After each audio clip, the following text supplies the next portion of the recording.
মহাভারতের শকুনি মামা আসলে কে ছিলেন এই শকুনি মামা? মহাভারতের এই চরিত্রের কথা কে না শুনেছেন, কিন্তু জানেন কি শকুনি মামার আসল কাহিনী? কিভাবে গোটা বিশ্বের কাছে তিনি ভিলেনই রয়ে গেলেন? প্রিয় দর্শক, দেবলোকের পথের আজকের পর্বে শকুনি মামা নিয়ে এমন এক অজানা সত্য আপনাদের সামনে তুলে ধরব যা আপনাকে অবাক করবেই করবে। হ্যাঁ, শকুনি মামা মহাভারতের অন্যতম চমকপ্রদ এবং জটিল চরিত্র। তার কূট কৌশল এবং প্রতিশোধ পরায়ণ মানসিকতা মহাকাব্যের ঘটনা প্রবাহকে গভীরভাবে প্রভাবিত করেছে। শকুনির গল্প শুধু রহস্যময় তা নয়, তা শিক্ষামূলকও। গান্ধার রাজ্যের এই রাজপুত্র একদিকে ছিলেন বুদ্ধিমান এবং ধূর্ত, অন্যদিকে তার জীবনে ছিল প্রচুর দুঃখ এবং প্রতিহিংসার গল্প।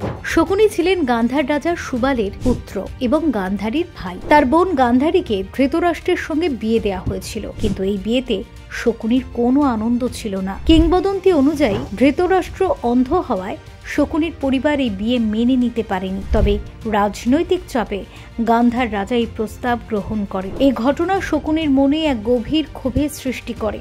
তিনি অনুভব করেছিলেন তার বোনকে অন্ধ ব্যক্তির সঙ্গে বিয়ে দেওয়া ছিল গান্ধারের প্রতি একটি অবমাননা। শকুনির জীবনের আরও একটি করুণ অধ্যায় হলো তার পরিবারকে কেন্দ্র করে ঘটে যাওয়া মর্মান্তিক ঘটনা। কিংবদন্তি অনুসারে কৌরবদের পূর্বপুরুষ ভীষ্ম যখন গান্ধারীকে ধৃতরাষ্ট্রের জন্য প্রস্তাব দেন, তখন এই বিয়ে প্রত্যাখ্যান করার কারণে গান্ধার রাজাকে তার পুত্রদের সঙ্গে কারাগারে বন্দী করা হয়।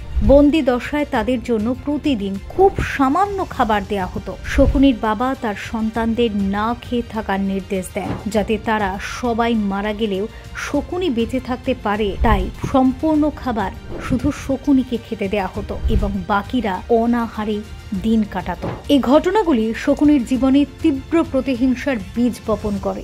শকুনি ছিলেন একজন অত্যন্ত চতুর রাজনীতিবিদ। তিনি জানতেন কিভাবে দুর্যোধনের অহংকার এবং লোভকে কাজে লাগানো যায়। কৌরবদের শক্তিশালী করার জন্য এবং পাণ্ডবদের ক্ষতি করার জন্য তিনি নানা ষড়যন্ত্র করেছিলেন। তার সবচেয়ে চমকপ্রদ পরিকল্পনা একটি ছিল পাশা খেলা। তিনি দুর্যোধনকে প্ররোচিত করেন যুধিষ্ঠিরকে পাশা খেলায় আমন্ত্রণ জানাতে।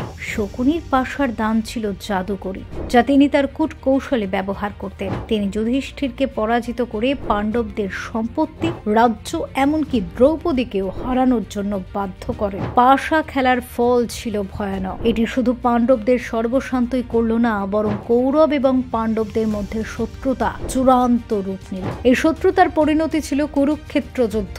শকুনির ষড়যন্ত্র কৌরবদের ধ্বংস ডেকে আনে এবং তার নিজের জীবনও ধ্বংস হয়ে যায়। যুদ্ধের সময় শকুনির মৃত্যু ঘটে ভীমের হাতে। যদিও শকুনি তার কূটকৌশলে সফল হয়েছিলেন, তবে তার জীবন ছিল করুণ এবং দুঃখে ভরা।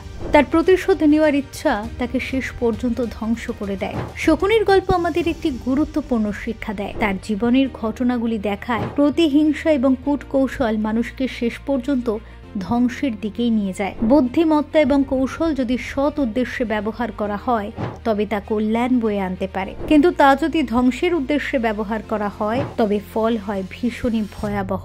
মহাভারতের এই চরিত্রটি শুধু কাহিনীর অংশ নয়, এটি একটি প্রতিচ্ছবি যা আমাদের জীবনের নানা দিক নিয়ে ভাবতে শেখায়। শকুনির গল্প যেমন আকর্ষণীয়, তেমনি তা সতর্ক বার্তাও, যা আমাদের অহংকার, লোভ এবং প্রতিশোধের ভয়াবহ পরিণতির কথা মনে করিয়ে দেয়। তাই আপনার শুভাকাঙ্ক্ষীদের কাছে এই ভিডিওটি পৌঁছে দিতে প্রচুর পরিমাণে শেয়ার করুন। ভিডিওটি অবশ্যই লাইক করুন, কমেন্টে জানান এই ধরনের আরো অজানা তথ্য আপনারা পেতে চান কিনা। চ্যানেলটিকে সাবস্ক্রাইব করে আমাদের পাশে থাকুন। কমেন্টে লিখুন জয় সনাতন ধর্মের জয়।